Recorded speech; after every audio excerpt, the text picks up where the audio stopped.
Kasus dugaan korupsi di RSUD Rejang Lebong terus bergulir. Setelah penetapan tersangka, kini penyidik pidana khusus Kejaksaan Negeri Rejang Lebong bergerak menyita sejumlah aset bernilai ratusan juta rupiah. Kedua tersangka terjerat perkara pengadaan makan dan minum pasien serta non-pasien tahun anggaran 2022-2023. Dari total anggaran 2,3 miliar kerugian negara yang terungkap mencapai lebih dari 800 juta. Untuk informasi selengkapnya akan disampaikan wartawan kami yang telah terhubung dari Tribun Bengkulu, Muhammad Rifki Wahyudi. Muhammad Rizky Wahyudi, silakan laporan Anda. Terima kasih rekan Alinda, dapat kami sampaikan bahwa untuk kasus pidana korupsi yang terjadi di RSUD Rejang Lebong telah mulai terang benderang, di mana ada dua ASN yang ditetapkan sebagai tersangka, yakni Dwi Prasetyo atau DP dan juga Rianto atau RI. Di mana kedua tersangka ini melakukan perbuatan korupsi pada pengadaan makan dan minum pasien serta non-pasien pada tahun 2022 dan 2023 dengan total anggaran 2,3 miliar. Dari jumlah tersebut untuk total kerugian negara sementaranya berkisar lebih dari 800 juta. Namun hal itu masih dilakukan perhitungan kembali. Setelah tersangka itu ditetapkan dan ditahan di lapas kelas 2A Curup, pihak penyidik langsung mendatangi rumah kedua tersangka, yakni di Kelurahan Kesambe Lama dan juga di Kelurahan Talang Benih. Rumah kedua tersangka langsung digeledah dan penyidik mengamankan sejumlah aset, mulai dari sertifikat tanah, uang tunai, dan juga beberapa unit kendaraan.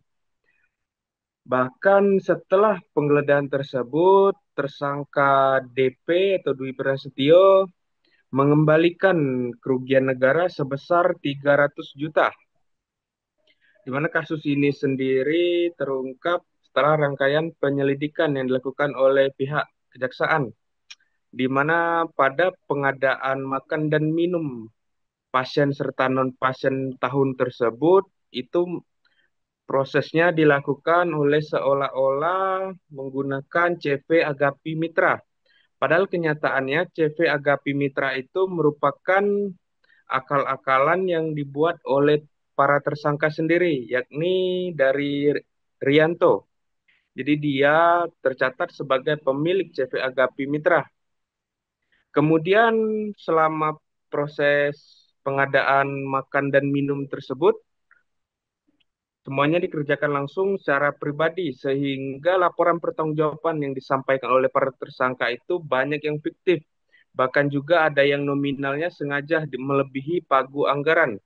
Hal itulah yang membuat timbulnya kerugian negara.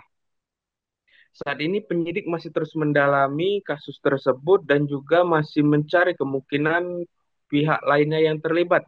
Bahkan juga menelusuri aliran dana dari perbuatan korupsi itu. Jadi untuk sekarang untuk tersangka sudah diamankan di Lapas Kelas 2A Curup. Kemudian untuk aset yang telah diamankan telah dibawa ke kantor Kejaksaan Negeri Rejang Lebong. Jadi begitulah Alinda, laporan dari Kabupaten Rejang Lebong. Kembali ke studio. Terima kasih. Baik, terima kasih rekan Rizky atas laporan Anda. Selamat bertugas kembali. Untuk melengkapi keterangan kami, pemirsa, berikut wawancara bersama Kepala Seksi Pitsus Kejari Rejang Lebong, Hieronymus Stefanau. Ya, terima kasih. Pada kesempatan ini kami mau sampaikan bahwa kemarin pada hari Rabu, ya tanggal 3 September 2025, tim penyidik pada Kejaksaan Negeri Rejang Lebong telah melakukan penggeledahan di dua tempat, yaitu yang pertama di rumah tersangka DP dan di rumah tersangka RI. Download Tribun X sekarang, menghadirkan lokal menjadi Indonesia.